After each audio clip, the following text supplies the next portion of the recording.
Hello students, today will be starting with production function. और जैसे कि मैंने आप लोगों को बताया था कि दो फेजेस में हमारा प्रोडक्शन फंक्शन हमें स्टडी करना होता है। One is short run production function and the second one is long run production function. Long run production function वो प्रोडक्शन फंक्शन जहां पर हम सारे के सारे फैक्टर्स को वेरी करते हैं, और शॉर्ट रन प्रोडक्शन फंक्शन वो प्रोडक्शन फंक्शन होता है जहां पर कुछ फैक्टर्स को फिक्स रखा जाएगा और कुछ फैक्टर्स को हम लोग क्या करेंगे, वेरी करेंगे। Fine. Short run production function का जो बहुत ही पॉपुलर नेम है वो पॉपुलर नेम है लॉ ऑफ वेरिएबल प्रोपोर्शन। ठीक है, तो कभी भी क्वेश्चन अगर लॉ ऑफ वेरिएबल प्रोपोर्शन के नाम से आता है तो don't get confused at all. Law of variable proportion का मतलब क्या है, short run production function. Fine. और बेसिक कंसेप्ट क्या है शॉर्ट रन प्रोडक्शन फंक्शन का, कुछ फैक्टर फिक्स और कुछ को वेरी करके हम लोग ये देखते हैं कि हमारे आउटपुट पर कितना फर्क पड़ रहा है, हमारा आउटपुट किस प्रोपोर्शन में इंक्रीज हो रहा है, डिक्रीज हो रहा है, क्या फर्क पड़ रहा है। आई होप आप पहले वाले सारे लेक्चर्स अटेंड कर चुके होंगे, तभी प्लीज़ आगे के लेक्चर्स के साथ प्रोसीड करें, क्योंकि बहुत सारे बेसिक कंसेप्ट पीछे मैं समझा चुका हूं, उनका मैं अब एप्लीकेशन पार्ट स्टार्ट करने वाला हूं। फाइन। सबसे पहले हम लोग एज्यूम करते हैं कि एक ये पीस ऑफ लैंड है, जो मैं एज्यूम करवाऊंगा उसे वैसे इमेजिन कर लेना है ना, और फिर कोशिश करना कि जिस चीज़ से मैं रिलेट करवा रहा हूं उसे आप रिलेट करें। ओके है जी। This is a piece of land. Okay. For example, you can say ये जोन सा है हमारा 1 हेक्टर लैंड है। 1 हेक्टर कितना होता है यूनिट्स में नहीं जाना, ये एक पीस ऑफ लैंड है। फाइन।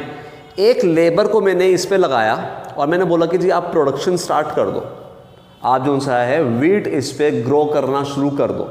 उस पर्सन ने वीट ग्रो करना शुरू कर दिया। क्लियर। वीट का प्रोडक्शन स्टार्ट हो गया, इस लैंड पे एक लेबर को लगाया, वीट का प्रोडक्शन स्टार्ट हो गया। दूसरी लेबर को हम लोगों ने इस पे लगाया, वीट का प्रोडक्शन बढ़ेगा। और हम ये मानकर चलते हैं क्योंकि दोनों की दोनों लेबर अब इतने बड़े लैंड को एक जना तो कवर कर नहीं पा रहा था, दो जने मिलकर अच्छे से कवर कर पाएंगे, इसलिए दूसरे पर्सन की जो मार्जिनल प्रोडक्टिविटी होगी या दूसरे पर्सन के आने से जो प्रोडक्शन बढ़ेगा वो तेजी से बढ़ेगा। फाइन। दोनों ने आपस में कोऑर्डिनेट कर लिया, भाई ये काम तुम करो, ये काम मैं करूंगा, मुझे काम अच्छे से आता है, तुम्हें ये काम अच्छे से आता है, फटाफट से काम करना शुरू करते हैं, वीट ग्रो करना शुरू करते हैं। ओके है जी ये वाली बात। तो दूसरा जब पर्सन आ गया तो प्रोडक्शन तेजी से बढ़ा। तीसरा पर्सन मैंने इंप्लॉय कर दिया, बढ़िया है जी, कि 1 हेक्टर लैंड इतना छोटा भी नहीं होता है कि 2 पर्सन फटाफट से उसे कवर कर लेते। अब 3 का कोऑर्डिनेशन और 3 का स्पेशलाइजेशन का फायदा मुझे मिलना शुरू हो गया।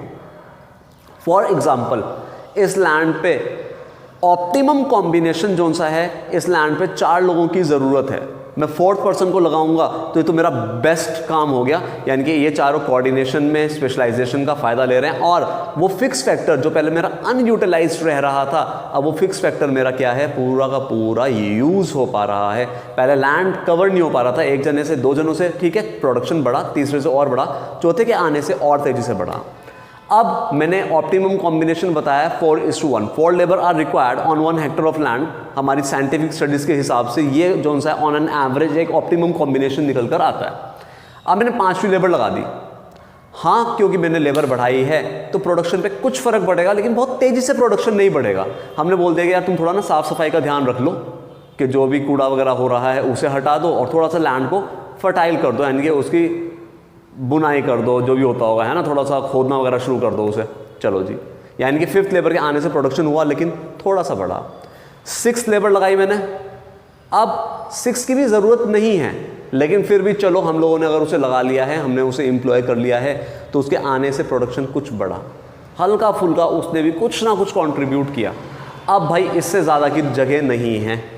7th को जब मैं एम्प्लॉय करूंगा, कहने के लिए तो अपेरेंटली वो कुछ ना कुछ वर्क कर रहा है, लेकिन उसका काम कहीं पर नज़र नहीं आ रहा है, हम लोगों को दिख नहीं रहा है कि यार उसने कुछ काम किया, यानी कि उसके आने ना आने से प्रोडक्शन पे कोई ज़्यादा फर्क नहीं पड़ा। ओके है ये वाली बात। अब एक और लेबर लगा दी।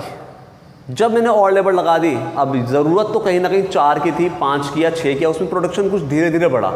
एक लेबर लगाई, उसके आने ना आने से कोई फर्क नहीं पड़ा, लेकिन 8, 9, 10 में और लेबर अगर बढ़ाता चला जाऊंगा तो क्या प्रोडक्शन बढ़ेगा? नहीं।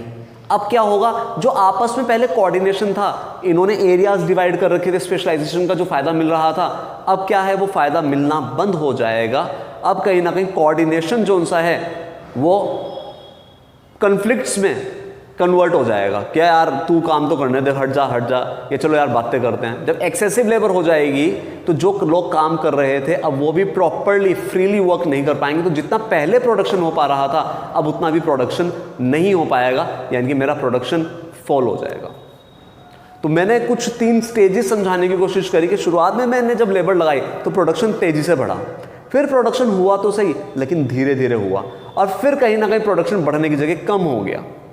ये क्या है? ये लॉ ऑफ वेरिएबल प्रोपोर्शन है। अगर एक ही लैंड पे मैं लेबर लगाता रहूंगा तो ऐसा नहीं है कि प्रोडक्शन बढ़ता ही चला जाएगा।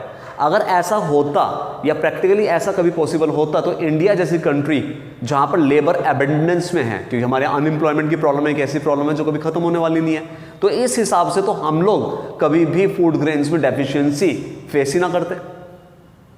हमारे यहाँ तो हर चीज के बफर स्टॉक्स होने चाहिए थे, लेकिन ऐसा नहीं है। रीजन, क्योंकि भाई लैंड तो उतना ही है, एक्सेसिव लेबर लगाकर हम सोचें कि उसमें प्रोडक्शन बढ़ता चला जाएगा, दैट इज नॉट पॉसिबल। और इसे हम लोग स्टडी करते हैं 3 फेजेस में। इससे पहले कि मैं फेजेस समझाऊं और डिटेल में जाऊं, मैं एक और एग्जांपल लेना चाहूंगा, क्योंकि ये जो लॉ ऑफ वेरिएबल प्रोपोर्शन है ये सिर्फ लैंड पे ही एप्लीकेबल नहीं है, लैंड पे भी एप्लीकेबल है, हर एक फिक्स फैक्टर के ऊपर ये जो सा है ये एप्लीकेबल है।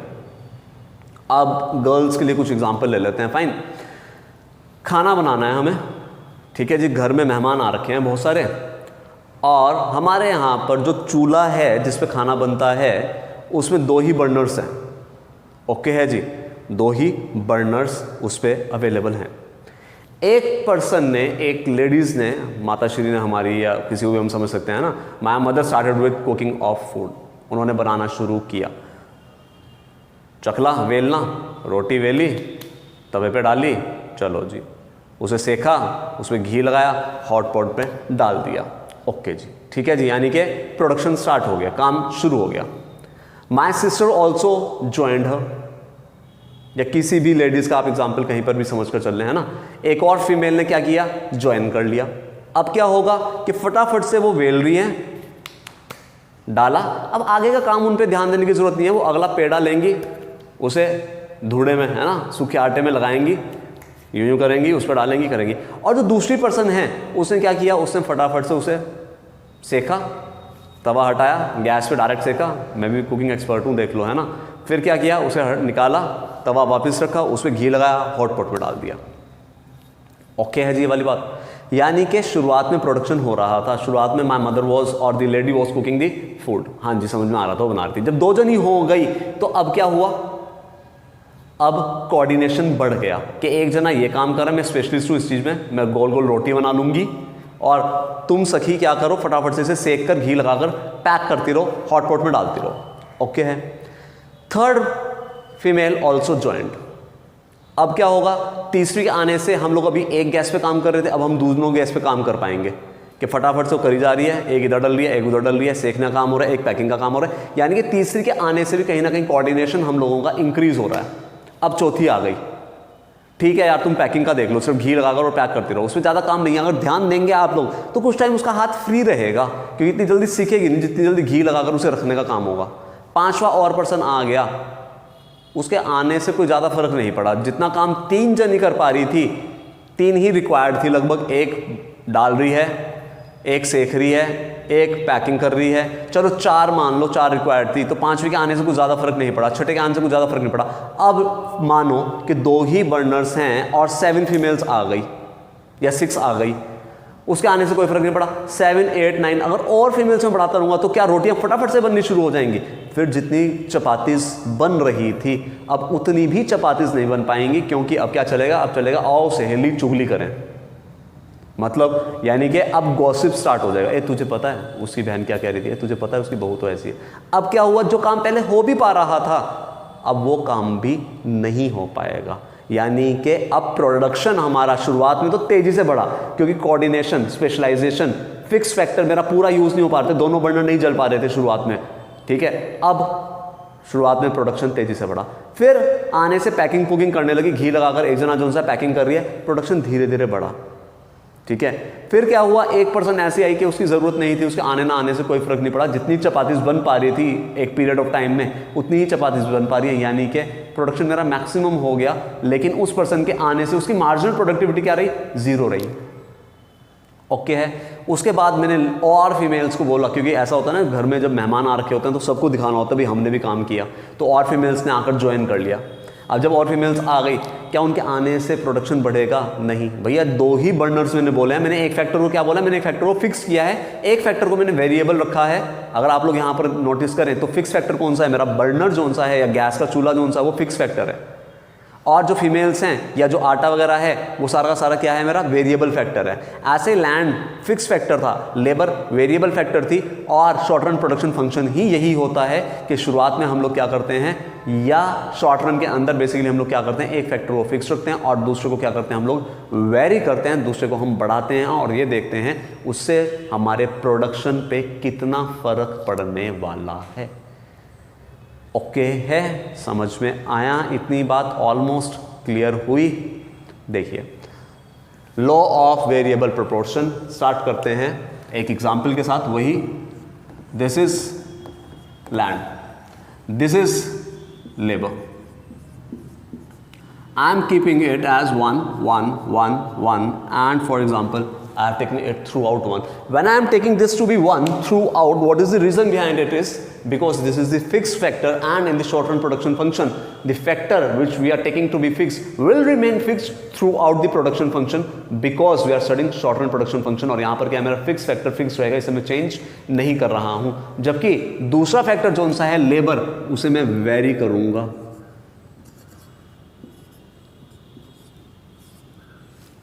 ठीक है, एक लेबर एक लैंड, 1:1, 1:2, 1:3, 1:4, 1:5 एंड लेट्स से 1:6। रीजन, नाम लॉ ऑफ वेरिएबल प्रोपोर्शन क्यों बोलते हैं इसे, इसका भी बेटा लॉजिक यही है कि लॉ ऑफ वेरिएबल प्रोपोर्शन क्या है, वेरी कर रहा है, 1:1, 1:2, 1:3, 1:4, इसलिए इसका नाम पड़ा है लॉ ऑफ वेरिएबल प्रोपोर्शन। और इसका एक और नाम है, याद रख लीजिएगा, रिटर्न टू फैक्टर।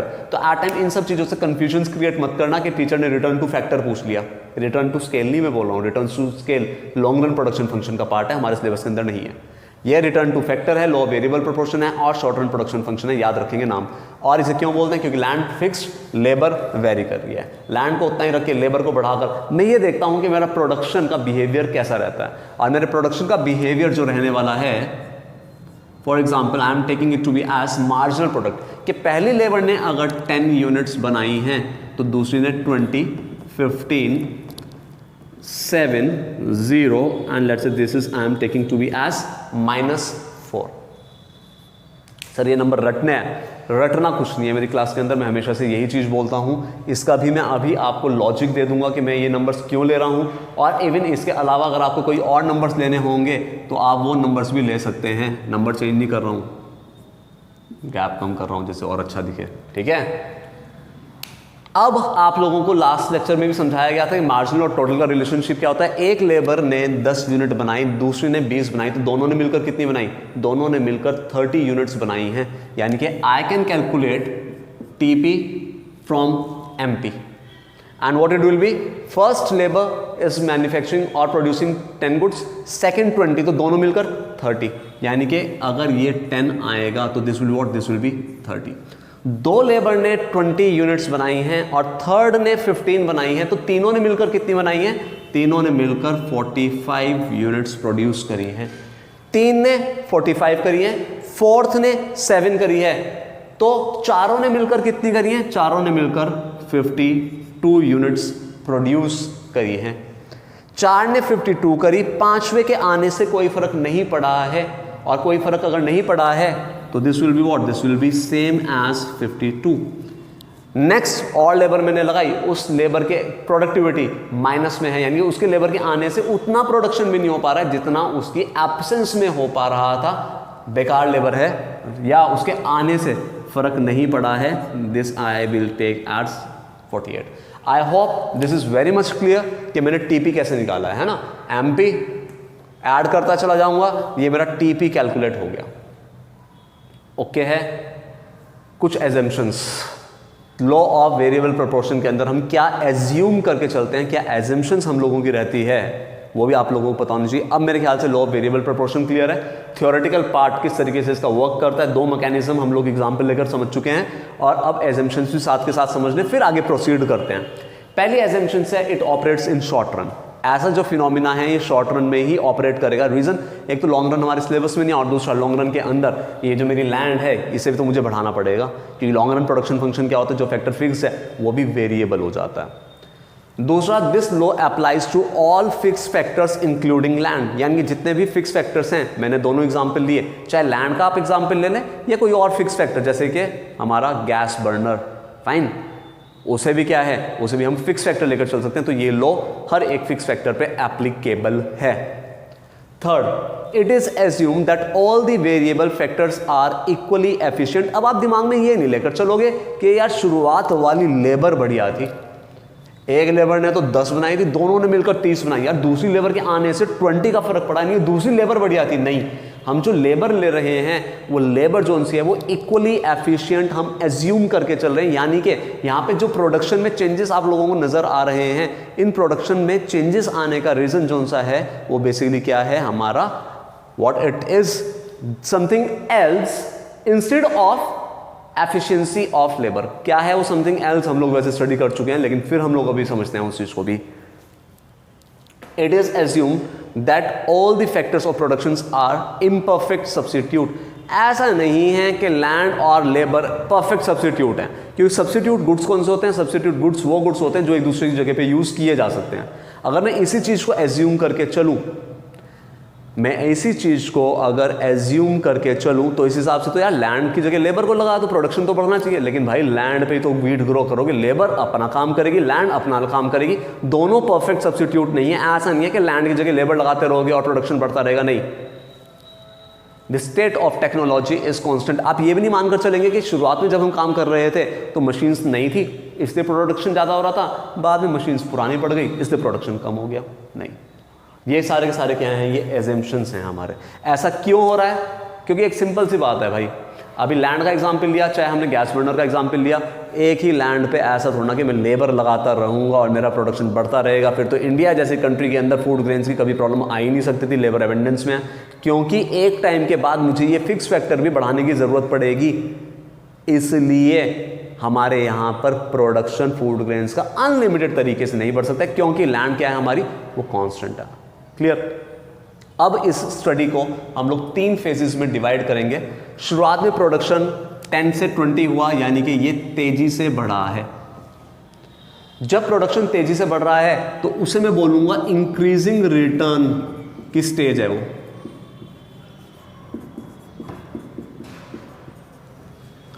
फिर प्रोडक्शन बढ़ा तो सही, क्योंकि 30 से 45 हुआ, 52 हुआ, लेकिन यहां पर 15 आया, यहां पर 7 आया, यहां पर कुछ भी ऐड नहीं हुआ है, तो यहां पर क्या है, यहां पर हम बोल सकते हैं this is what, this is diminishing return.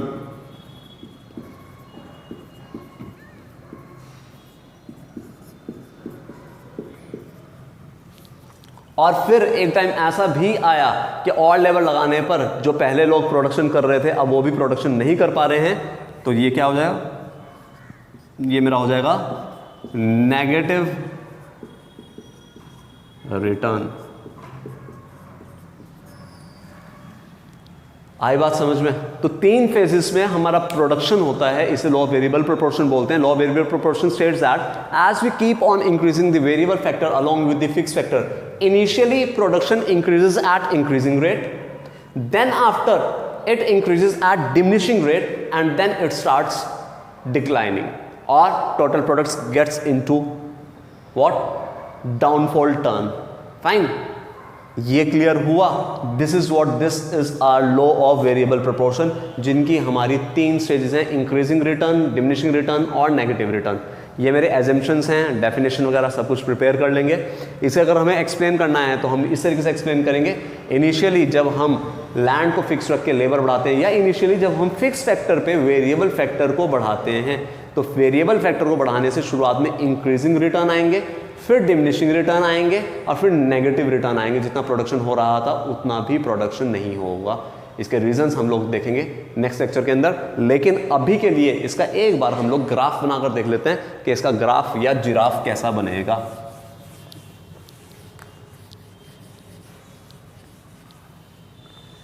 देखिए, वैसे तो आप खुद से ड्रॉ करना ही से fine. Law of variable proportion को जब आप समझाएंगे ना, पहले तो लॉ ऑफ वेरिएबल प्रोपोर्शन को आप पूरा डिफाइन करें, उसके बाद आप शेड्यूल बनाएं, उसके बाद आप ग्राफ बनाएं और फिर उस ग्राफ को एक्सप्लेन करें।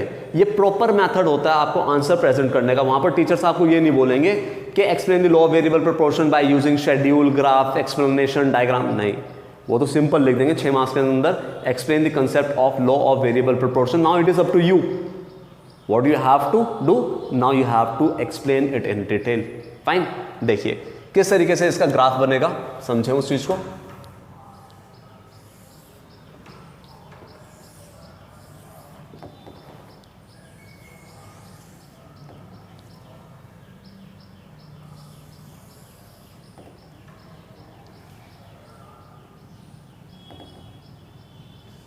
आप प्रॉपर ग्राफ बनाएंगे।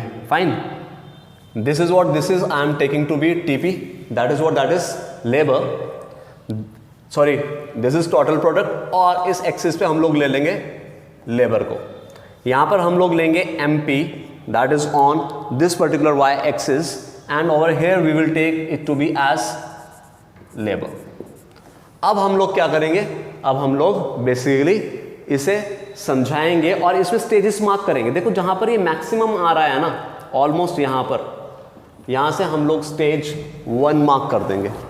फिर जहां पर ये नेगेटिव आ रहा होगा और ऑलमोस्ट ये मैक्सिमम आ रहा होगा, ये स्टेज 2 होगी। इसे मैं दोबारा बताता हूं क्योंकि आप लोग गलती ना करें इसके अंदर। जहां पर ये मैक्सिमम आ रहा है ये हो गई मेरी स्टेज 1, जहां पर ये 0 आ रहा है ये हो गई मेरी स्टेज 2, और बाद में जहां पर एमपी नेगेटिव हो रहा है ये हो गई मेरी स्टेज 3। तो this is what this is